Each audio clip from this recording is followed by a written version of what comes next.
प्रभु यीशु मसीह के नाम में आप सभी को जय मसीह की। और खुदावंद यीशु मसीह का मैं धन्यवाद करता हूं कि परमेश्वर भला है और उसकी दया, उसकी करुणा हम सब पर है और आज हम जीवितों की दुनिया में जीवित पाए जाते हैं। हमारे जो परमेश्वर है, बाइबल बताती है कि बहुत भला है और परमेश्वर अद्भुत कार्य करने वाला परमेश्वर है। वचन बताता है कि हमारा परमेश्वर विलाप को नृत्य में बदलने वाला परमेश्वर है। हमारे दुखों को हमारा परमेश्वर सुख में बदलने वाला परमेश्वर है। हमारा परमेश्वर गरीबी को अमीरी में बदलने वाला परमेश्वर है। हमारा परमेश्वर निराशा को आशा में बदलने वाला परमेश्वर है। हमारा परमेश्वर जो है वह बीमारी को चंगाई में बदलने वाला परमेश्वर है।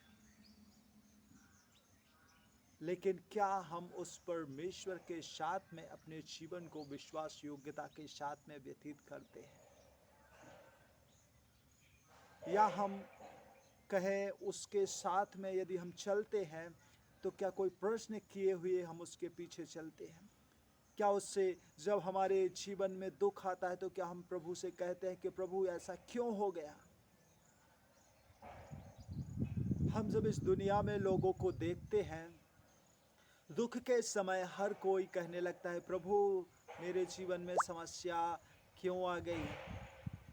मैं तो तेरे पीछे चलता था या चलती थी, मैं तो प्रभु तेरे वचन को पढ़ता था, मैं तो प्रार्थना करता था, मैं तो चर्च जाता था, दान दशवांश देता था, सारी बातें करता था जो प्रभु तूने कही हैं। क्या आपको मालूम है अब्राहम के विषय में, जब उससे उसके इकलौते पुत्र को परमेश्वर ने कहा कि जाके उस पर्वत पर, मोरिया पर्वत पर उसे बलिदान कर दे, क्या अब्राहम ने कोई प्रश्न पूछा कि हे प्रभु तूने तो मुझे वृद्धावस्था में उस बेटे को दिया और तू उसे मारने को कह रहा है? नहीं, उसने कोई भी प्रश्न नहीं किया और इसी कारण से परमेश्वर ने उसे विश्वास का पिता कहा और आज भी हम उसे विश्वास का पिता कहते हैं। सच में परमेश्वर हमारे विलाप को नृत्य में अर्थात दुख को सुख में, बीमारी को चंगाई में बदलने वाला परमेश्वर है। हम आज एक व्यक्ति के विषय में थोड़ा सा देखेंगे, सीखेंगे और कि उसका जीवन किस प्रकार का था। हम और आप उत्पत्ति अध्याय यदि पढ़ते हैं, उत्पत्ति की किताब पढ़ते हैं तो 37वें अध्याय में यूसुफ के विषय में हमें और आपको पढ़ने को मिलता है। हम अक्सर दुखों के बारे में, जब हमारे जीवन में दुख आते हैं तो हम बढ़ चढ़कर लोगों को बोलते हैं, परमेश्वर से बोलते हैं। छोटा सा दुख आएगा, हम बढ़ा चढ़ा के हम परमेश्वर से प्रार्थना करेंगे या लोगों को बताएंगे बहुत समस्या परेशानी है। आशीषों से ज़्यादा हम परेशानियों का जिक्र या उन्हें याद करते हैं।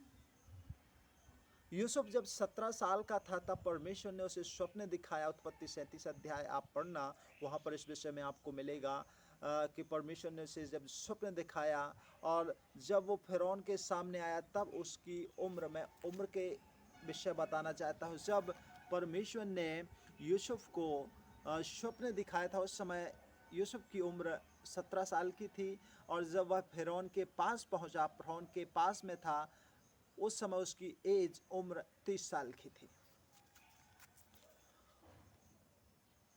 और इसी बीच के जो 13 साल थे यूसुफ के,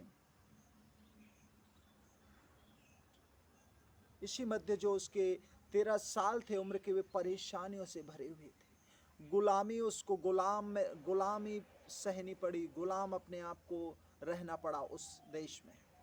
कुछ साल उसे जेल के पीछे सलाखें उसके हाथों में थी, सलाखों में भी रहने पड़ा उसको।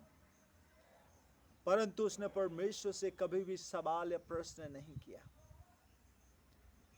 उत्पत्ति 41 अध्याय 42, 42 और 43 आप वचन पढ़ना, उसमें स्पष्ट रूप से लिखा है कि फिरौन ने अपनी अंगूठी यूसुफ को पहनाई। पहली बात, जब हम बिना किसी प्रश्न के उस जीवित खुदा के पीछे चलते हैं तो वो हमारे विलाप को, हमारी समस्या को आनंद में, सुख में, नृत्य में बदल देता है।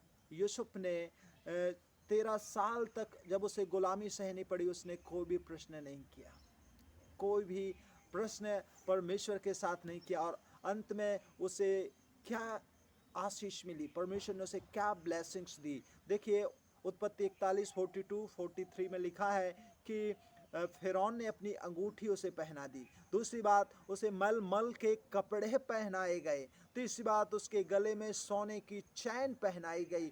और आगे लिखा है कि फिरौन ने उसे अपने दूसरे रथ पर सवार किया और उसके आगे अर्थात यूसुफ के आगे आगे ये प्रचार कराया गया कि घुटने टेको, दंडवत करो। उसे मिस्र का प्रधानमंत्री भी बनाया गया। हालेलुया। इस बात को जब हम पढ़ते हैं, सोचते हैं, तो सच में बड़े आनंद की बात लगती है कि हमारा परमेश्वर बहुत भला है। वो हमारे विलाप को, हमारे दुख को, हमारी परेशानियों को, हमारी कठिनाइयों को नृत्य में बदल देता है, आनंद में बदल देता है। और यूसुफ को यहाँ पर ऐसा हुआ।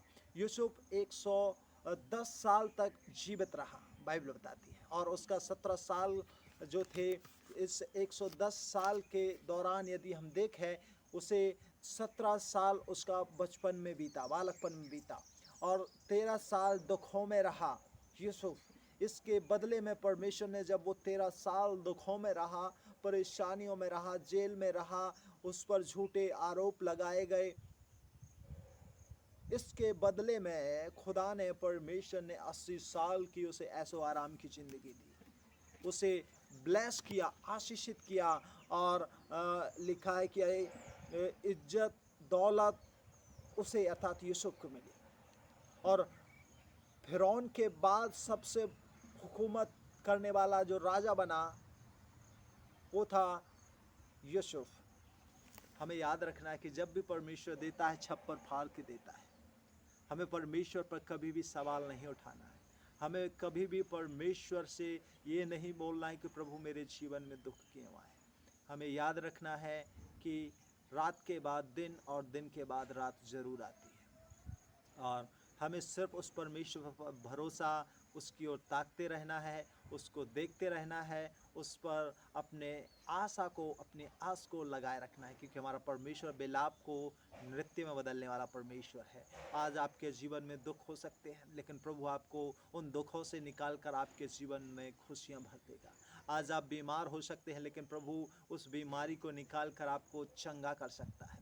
आज आप भले ही निराशा में हो, लेकिन उस निराशा को हमारा परमेश्वर निकाल कर आशा, निराशा में आशा बना सकता, आशा में बदल सकता है। यदि आज आपके पास बहुत सी समस्या हैं, परेशानियां हैं, प्रभु आज आपकी समस्याओं से छुटकारा देकर आपको एक अच्छा जीवन देगा। बस प्रश्न है, उस पर हमें सवाल नहीं उठाना है। हमें उस परमेश्वर से पूछना नहीं है कि प्रभु ऐसा क्यों मेरे जीवन में घटित हुआ। प्रभु आज आप सभी को इस वचन के द्वारा, इस अध्ययन के द्वारा ब्लेस करे। और आप ज़रूर उत्पत्ति 37 से आगे पढ़िए। आप पूरा भी अध्याय पढ़ सकते हैं और यूसुफ के जीवन के विषय में देखिए कि उसका जीवन किस प्रकार का था और कितनी समस्याओं का सामना करना पड़ा, लेकिन कभी भी प्रश्न परमेश्वर पर नहीं उठाया और परमेश्वर ने उसे अंत में ब्लेस किया। प्रभु आप सबको आशीष दे। God bless you.